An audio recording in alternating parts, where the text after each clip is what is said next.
반갑습니다. 십계명 11번째 묵상 제6계명 살인하지 말라. 신명기 5장 17절 말씀입니다. 살인하지 말지니라. 아멘. 여러분들 혹시 이 계명을 어기신 적이 있을까요? 없으시겠죠? 그래서 우리는 이 계명을 지키기 쉬울 거다 생각합니다. 그리고 나는 살아오면서 이 계명만큼은 지켰다 생각할지도 모릅니다. 그러나 말씀을 자세히 살펴보면 그렇지 않다는 것을 우리가 알게 되는데요. 먼저 오늘 말씀은 정확히 무엇을 금하고 또 무엇을 금하고 있지 않은가. 우선 전쟁은 살인이 아닙니다. 성경은 전쟁 그 자체를 살인으로 정죄하고 있지는 않습니다. 또 정당방위는 살인이 아닙니다. 도둑이 들어오는 것을 보고 그를 죽이면 피 흘린 죄가 없다고 말씀합니다.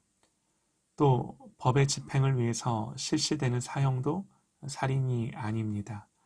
간단히 말해 이 계명은 무고한 인명을 빼앗는 행위를 금합니다. 잔혹하고 계획적인 것뿐만 아니라 과실이나 부주의에 의한 행위로 무고한 사람이 희생되는 경우 모두를 금지합니다. 그러면 더 정확하게 무엇을 금하는가? 더 중요한 것은 예수님이 이 말씀에 대해 어떻게 해석하셨는가 하는 건데요. 선한 사마리아인의 비유를 생각해 보시죠. 한 사람이 여리고로 내려가다가 강도를 만나서 죽어갑니다. 제사장이 지나갑니다. 레위인도 그냥 지나쳐갑니다. 물론 이것은 살인 행위는 아닙니다. 그러나 죽어가는 사람을 방관함으로 죽게 내버려 두는 거죠. 그러므로 적극적인 살인은 아니다 하더라도 그들은 생명이 죽게 된 것을 전혀 돌보지 않음으로써 죽게 내버려 두는 거죠. 이것도 계명을 범한 것입니다. 적극적인 살인, 즉 적극적인 불순종만 계명을 범하는 것이 아닌 거죠. 소극적인 불순종 역시도 계명을 어긴 것이고 하나님의 영광을 훼손하는 거죠. 그러면서 예수님은 율법을 주신 주님의 직접적인 의도가 무엇인지를 말씀하시는데요. 율법의 본질은 더 깊은 인간 내면의 태도와 마음을 향하여 명령하고 있다는 것입니다. 마태복음 5장 22절에요. 예수님이 말씀하세요. 나는 너희에게 이르노니 형제에게 노하는 자마다 심판을 받게 되고 형제를 대하여 라가라 하는 자는 공회에 잡혀가게 되고 미련한 놈이라 하는 자는 지옥불에 들어가게 되리라. 이것이 6번째 계명에 대한 주님의 해석입니다. 주님은 사람을 무시하고 모욕하고 미워하는 것이 곧 살인한 것이다 말씀합니다. 율법을 주신 하나님의 해석이고 설명입니다. 그렇다면 우리는 얼마든지 이 6번째 계명을 범하고 살인을 일삼는 거죠. 요한은 요한일서에서 주님의 말씀과 같은 맥락으로 그 형제를 미워하는 자마다 살인하는 자니 살인하는 자마다 영생이 그 속에 거하지 아니하는 것을 너희가 아는 바라 그럽니다. 요한의 이 말의 문맥은 그리스도인은 형제를 사랑함으로 자기 정체성을 증거하게 되고 반대로 우리가 하나님을 믿고 있지 않다는 것 역시 형제를 미워함으로 무시함으로 자기 정체성을 증거하고 있다는 거죠. 이것은 형제를 사랑하려고 애를 써서 우리가 구원을 받는다는 것이 아닙니다. 구원받은 하나님의 자녀로서 마땅히 형제를 사랑하게 된다는 거죠. 주님의 해석에 따르면 우리는 6계명에서 자유롭지 못한 것이 자명합니다. 이 6번째 계명은 그래도 내가 지켰어 이렇게 자신 있게 말할 수 없는 거죠. 성경은 우리에게 분명히 선포합니다. 그러나 두려워하는 자들과 믿지 아니하는 자들과 흉악한 자들과 살인자들과 음행하는 자들과 점술가들과 우상 숭배자들과 거짓말하는 모든 자들은 불과 유황으로 타는 못에 던져지리니 이것이 둘째 사망이라. 살인자가 반드시 그에 상응한 벌을 받는 것이 세상의 법의 이치로도 당연합니다. 하물며 공의로운 심판자이신 하나님 앞에서야 말할 나위도 없는 거죠. 우리는 다 이 말씀 앞에서 살인자요, 이 계명을 범한 자들입니다. 그러나 성경은요, 이 나쁜 소식 앞에서 우리에게 복음을 선포합니다. 주님이 우리의 죄에 대한 모든 형벌을 이미 치르셨습니다.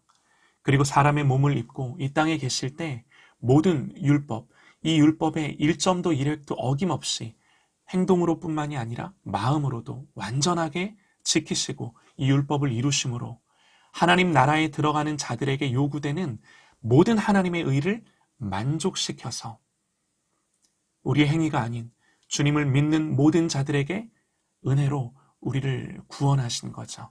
여러분, 이것이 복음입니다.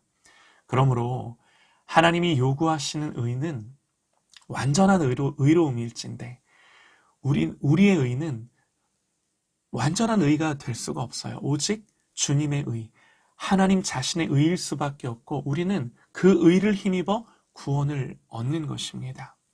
우리는 그리스도께 나아감으로써 그 의로움을 얻고 하나님 앞에 서게 될 때에도 하나님의 심판 앞에서도 오직 예수 그리스도의 의만을 붙들고 주님의 심판을 견디고 이기고 승리하는 거죠. 그러므로 이 의를 힘입어 하나님을 사랑하고 형제를 사랑하는 우리가 받은 이 구원의 감격과 감사함으로 주님을 사랑함으로 이 말씀들이 우리 안에 지켜질 수 있는 놀라운 은혜가 저와 여러분의 삶 가운데 있기를 간절히 소망합니다. 아울러 한 가지만 더 짚어볼 것이요. 하나님 왜 이런 계명을 주셨는가 하는 겁니다. 살인하면 안 된다는 것은 시대와 장소를 불문하고 대부분의 사람들이 동의합니다. 하나님도 그런 기본적인 인륜의 근거에서 이 말씀을 하셨는가? 성경은 우리가 하나님의 형상으로 창조되었음을 말씀합니다. 그러므로 사람의 어떤 조건이나 상태와는 무관하게 고유한 가치와 존엄을 가진다고 성경은 우리에게 분명히 가르쳐 줍니다. 그러나 우리의 문화 안에서, 우리의 시대 안에서 일어나는 다양한 종류의 살인들이 있습니다. 가장 대표적인 것이 낙태일 수 있겠죠. 태어나지 않은 어머니 뱃속의 아이도 이미 성경은 하나님의 형상이라고 분명히 우리에게 말씀합니다. 주께서 내 내장을 지으시며 나의 모태에서 나를 덮으셨나이다. 이것이 하나님이 우리의 모태에서부터 하신 일이래요. 내가 은밀한 데서 지음을 받고 땅의 깊은 곳에서 기이하게 지음을 받은 때에 나의 형체가 주의 앞에 숨겨지지 못하였나이다. 내 형질이 이루어지기 전에 주의 눈이 보셨으므로 나를 위하여 정한 날이 하루도 되기 전에 주의 책에 다 기록이 되었나이다. 오늘날 우리의 문화나 법과 제도가 이 하나님의 말씀을 근거로 시행되고 제정되고 있는가? 그렇지 않은 것을 봅니다. 성경의 말씀은 우리에게 있어서 법과 그 시대적인 방향성과 가치보다도 우선합니다. 당연한 거죠.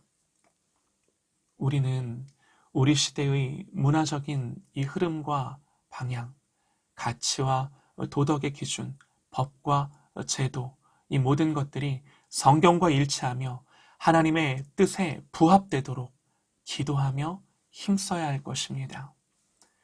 오늘 이 말씀을 생각하며 나도 이 말씀 앞에 나와 우리 가족, 우리 자녀들뿐만 아니라 우리 사회 전체가 이 하나님의 말씀에 부합되도록 함께 기도하며 중보하실 수 있기를 간절히 소망합니다.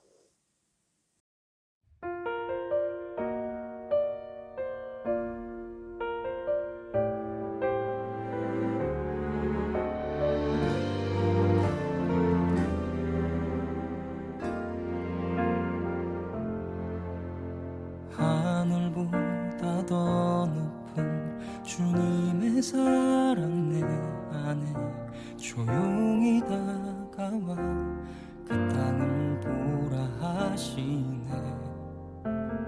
바다보다 더 깊은 주님의 사랑 내 앞에 조용히 다가와 그 땅을 향하여 나가라 하시네. 주님의 사랑, 그 사랑을 전하는 것, 죄 앞에 무너진 우리를 새롭게 하는 것, 온 세상 위로 주님의 사랑 전하네. 내 삶보다 귀한 분 그 이름을 나 전하네. 그 크신 사랑을 하늘보다 더 높은 주님의 사랑 내 안에 조용히 다가와 그 땅을 보라 하시네. 바다보다 더 깊은 주님의 사랑 내 앞에 조용히 다가와 그 땅을 향하여 나가라 하시네. 주님의 사랑, 그 사랑을 전하는 것, 죄 앞에 무너진 우리를 새롭게 하는 것, 온 세상 위로 주님의 사랑 전하네. 내 삶보다 귀한 분 그 이름을 나 전하네. 그 크신 사랑을 한없는 그 사랑, 오직 예수 그 이름 온 땅에 외치네. 메마른 땅 위에 주님의 사랑, 그 사랑을 전하는 것, 죄 앞에 무너진 우리를 새롭게 하는 것, 온 세상 위로 주님의 사랑 전하네. 내 삶보다 귀한 분 그 이름을 나 전하네. 그 크신 사랑을, 그 사랑을 전하는 것, 죄 앞에 무너진 우리를 새롭게